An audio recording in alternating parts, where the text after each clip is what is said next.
اعوذ باللہ من الشیطان الرجیم بسم اللہ الرحمن الرحیم رب اشرح لی صدری ویسر لی امری واحلل عقدۃ من لسانی یفقہوا قولی۔ سورۃ النازعات آیت نمبر 1 سے۔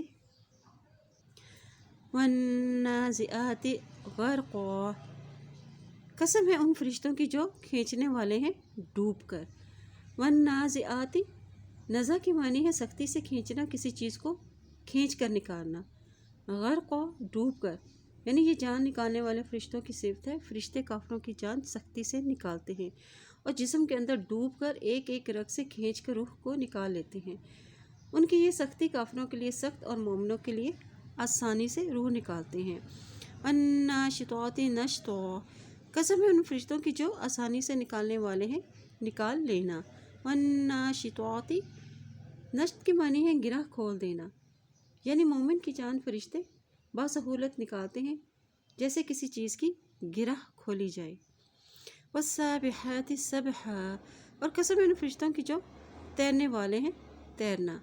والسابحات، سب ان کے معنی ہے تیرنا۔ فرشتے روح نکالنے کے لیے انسان کے جسم میں اس طرح تیرتے پھرتے ہیں جیسے غواص سمندر سے موتی نکالنے کے لیے سمندر کی گہرائیوں میں تیرتا ہے۔ یہ مطلب یہ ہے کہ نہایت ہی تیزی سے اللہ کا حکم لے کر آسمان سے اترتے ہیں، اور فرشتے جب روح لے کر اوپر جاتے ہیں تو راستے میں کوئی رکاوٹ نہیں ہوتی، وہ تیزی سے چلتے جاتے ہیں۔ فرشتے یہ کام اللہ کے حکم سے تیزی سے کرتے ہیں۔ والسابقات سبقا، پھر آگے بڑھنے والوں کی سبقت کرنا، یعنی یہ فرشتے اللہ کی وحی انبیاء تک دوڑ کر پہنچاتے ہیں تاکہ شیطان کو اس کی کوئی خبر نہ ہو، یا مومنوں کی روحیں جنت میں لے جانے میں آگے بڑھتے ہیں، اور اللہ کا حکم ماننے میں اور عمل کرنے میں ایک دوسرے سے سبقت لے جانے میں جلدی کرتے ہیں۔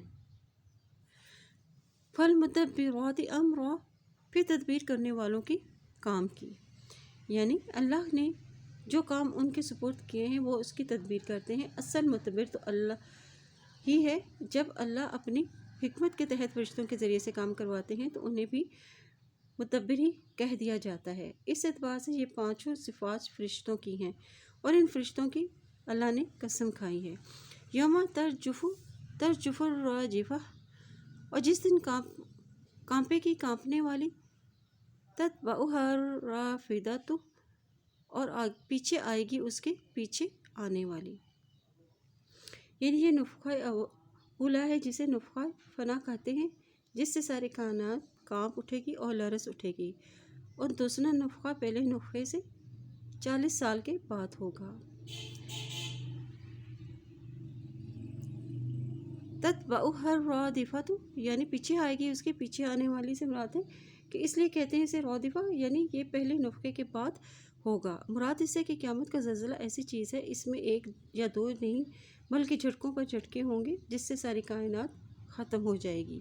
قلوب یومئذ واجفۃ، کچھ دل اس دن دھڑکنے والے ہوں گے، یعنی کافر، فاجر اور نافرمانوں کے دل اس دن کے خوف سے دہل رہے ہوں گے۔ ابصارها خاشعۃ، ان کی نگاہیں سہمی ہوئی ہوں گی، یعنی ایسے دہشت زدہ لوگوں کی نگاہیں مجرموں کی طرح جھکی ہوئی ہوں گی۔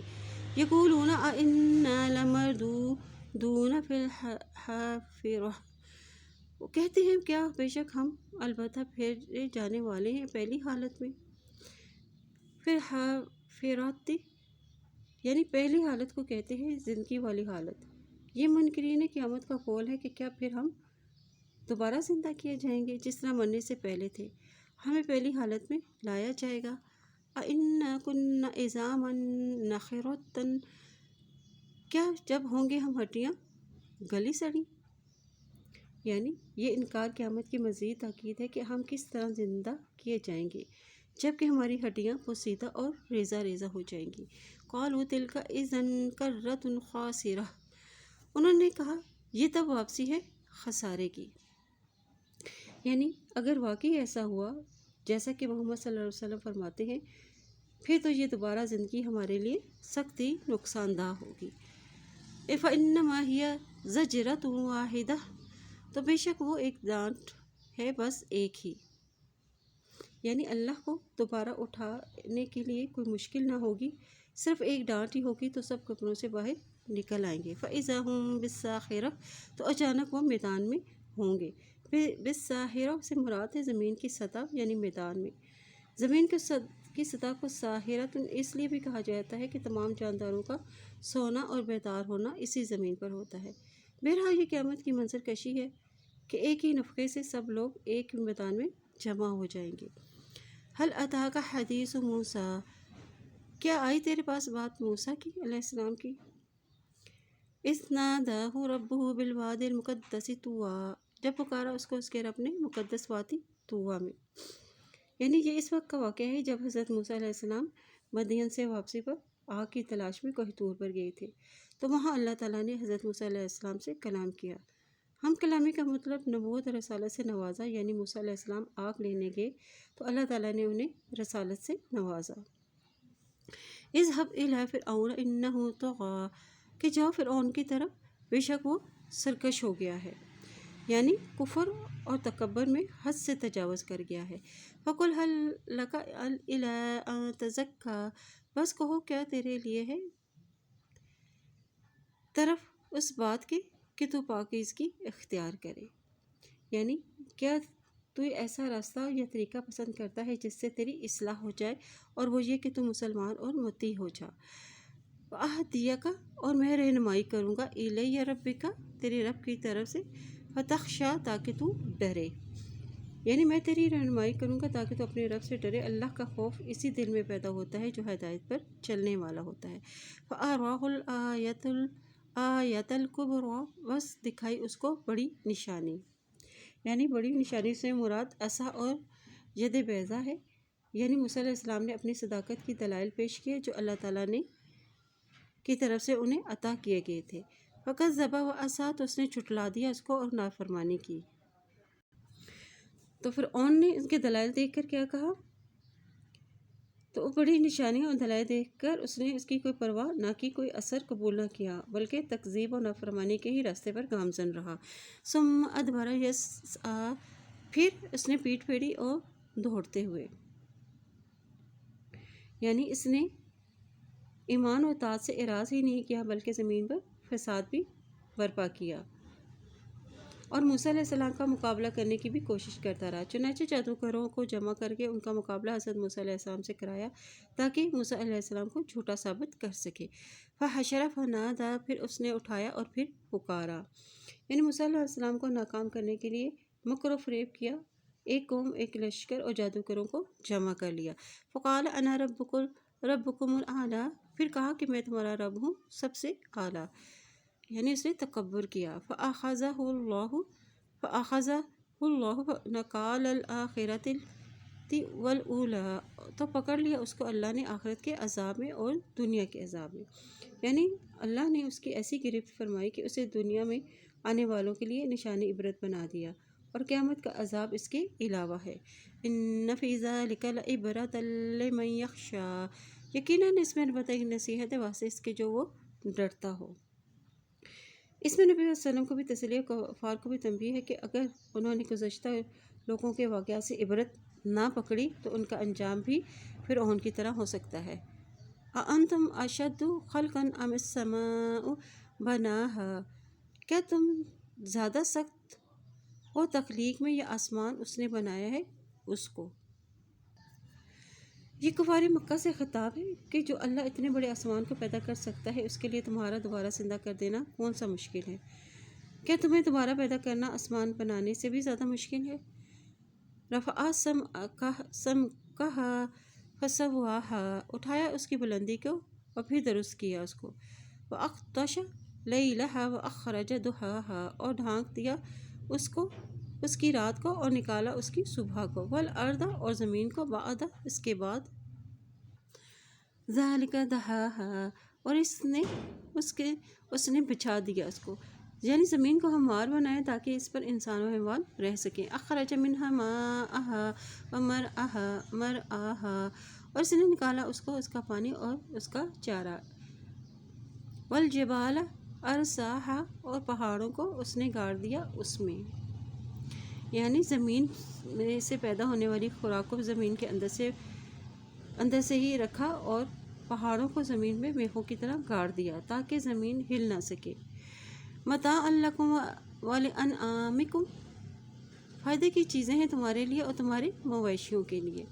فَإِذَا جَاءَتِ الطَّامَّةُ الْكُبْرَىٰ، اور پھر جب آئے گی آفت بڑی، یعنی پھر جب آئے گی بڑی آفت یعنی قیامت، ایسی آفت جو ساری مصیبتوں پر بھاری ہوگی، جو ٹالے نہ ٹلے گی۔ یوم یتذکر الانسان ما سعی، اس دن یاد کرے گا انسان جو اس نے کوشش کی ہوگی۔ وبرزت الجحیم لمن یری، اور کھول دی جائے گی جہنم واسطے اس کے جو وہ دیکھتا ہو، یعنی جہنم کافروں کے سامنے کر دی جائے گی تاکہ وہ دیکھ لیں کہ اب ان کا ٹھکانہ جہنم ہے۔ بعض کہتے ہیں کہ مومن اور کافر دونوں ہی کو دکھا دی جائے گی، وہ دیکھیں گے، مومن اسے دیکھ کر اللہ کا شکر ادا کریں گے کہ اس نے ایمان اور عمل صالح کی بدولت اس نے اس جہنم سے بچا لیا، اور کافر جو پہلے ہی خوف و دہشت میں مبتلا ہوں گے اسے دیکھ کر ان کے غم و حسرت میں اور اضافہ ہو جائے گا۔ فَأَمَّا مَن طَغَىٰ، تو رہا وہ جس نے سرکشی کی، یعنی کفر نافرمانی میں وہ حد سے تجاوز کر گیا، اور کافر یہ دیکھ لیں کہ جہنم ان کا دائمی ٹھکانہ ہے۔ وَآثَرَ الْحَیَاةَ الدُّنْیَا، اور ترجیح دی انہوں نے دنیا کی زندگی کو۔ یہ کس بدولت ان کی سزا تھی کہ انہوں نے دنیا کی زندگی کو آخرت پر ترجیح دی۔ فَإِنَّ الْجَحِیمَ ہِیَ مَأْوَىٰ، اور بے شک جہنم ہی ٹھکانہ ہوگی، یعنی جہنم کے علاوہ ان کا اور کوئی ٹھکانہ نہ ہوگا جہاں وہ اس سے بچ کر کی اور پناہ لے سکیں۔ وَأَمَّا مَنْ خَافَ مَقَامَ رَبِّهِ وَنَهَى النَّفْسَ عَنِ الْهَوَىٰ، اور رہا وہ جو ڈرا کھڑے ہونے سے اپنے رب کے سامنے سے اور روکا اس نے نفس کو خواہشات سے، یعنی حساب کتاب سے۔ اگر میں نے اپنے رب کی نافرمانی کی، گناہ کیا، تو مجھے اللہ سے بچانے والا پھر کوئی نہ ہوگا، اس لیے وہ گناہوں سے رک گیا۔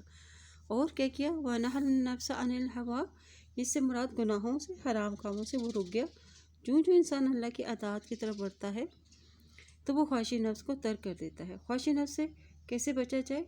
باطل عقائد سے بچیں، توحید کا اقرار کریں، اور عبادات خواہش نفس کو ترک کرنے کا ذریعہ ہیں۔ گناہوں کے کاموں کو چھوڑ دیں، ناجائز امور سے رک جائیں، مشکوک چیزوں کو بھی چھوڑ دیں، ریاکاری اور خود پسندی سے بھی بچیں۔ فَإِنَّ الْجَنَّةَ هِيَ الْمَأْوَىٰ، تو یقیناً جنت ہی ٹھکانہ ہوگی، یعنی جنت اللہ کے نیک بندوں کا ٹھکانہ ہے، وہ اللہ کے مہمان ہوں گے۔ يَسْأَلُونَكَ عَنِ السَّاعَةِ أَيَّانَ مُرْسَاهَا، وہ سوال کرتے ہیں آپ سے قیامت کے بارے میں کہ کب ٹھہرنا ہے اس کا، یعنی وہ تنزیہ انداز سے سوال کرتے ہیں کہ قیامت کب آئے گی۔ فِيمَ أَنْتَ مِن ذِكْرَىٰ، بیچ کس بات کے تو اس کے ذکر سے، إِلَىٰ رَبِّكَ مُنْتَهَاهَا، تیرے رب کی طرف اس کی انتہا ہے، یعنی نبی صلی اللہ علیہ وسلم کو اس بات کا بھی یقینی علم نہیں کہ قیامت کب آئے گی، اس کا علم تو صرف اللہ ہی کے پاس ہے۔ إِنَّمَا أَنْتَ مُنذِرُ مَن يَخْشَاهَا، بے شک تو خبردار کرنے والا ہے اس کو جو ڈرتا ہو اس سے، یعنی آپ کا کام تو خبردار کرنا ہے، غیب کی خبریں دینا نہیں، جس میں قیامت کا علم بھی شامل ہے، جس کا علم کسی کو نہیں، اس کا علم تو صرف اللہ کے پاس ہے۔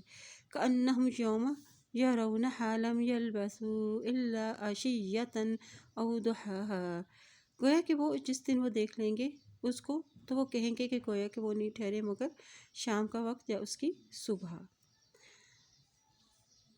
عشیّۃً یعنی ظہر، غروب شمس، ضحاها طلوع شمس سے نصف دن تک، دوپہر تک، یعنی جب کافر جہنم کا عذاب دیکھیں گے تو دنیا کی عیش و عشرت اور اس کے مزے سب بھول جائیں گے۔ انہوں نے ایسے محسوس ہوگا کہ وہ دنیا میں پورا دن ایک دن بھی نہیں ٹھہرے، بلکہ دن کا پہلا حصہ یا دن کا آخری حصہ ہی صرف دنیا میں رہے ہیں، یعنی دنیا کی زندگی انہیں بہت ہی قلیل معلوم ہوگی۔ اللہ تعالیٰ ہمیں اس قرآن پاک کو پڑھنے، اس پر غور و فکر کرنے اور اس پہ عمل کرنے کی توفیق عطا فرمائے، آمین۔ سبحانک اللہم و بحمدک، اشہد ان لا الہ الا انت، استغفرک و اتوب الیک۔